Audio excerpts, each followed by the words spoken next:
अस्सलाम वालेकुम प्यारे बच्चों। आज हम हरूफ तहज्जी के हर्फ पे के बारे में पढ़ेंगे। पे के नीचे 3 नुक्ते होते हैं।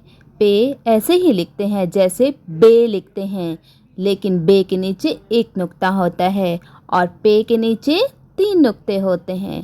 पे की आवाज़ होती है प। अब हम पढ़ते हैं पे से बनने वाली अशिया के बारे में। पे से प्याला, पे से पत्ता,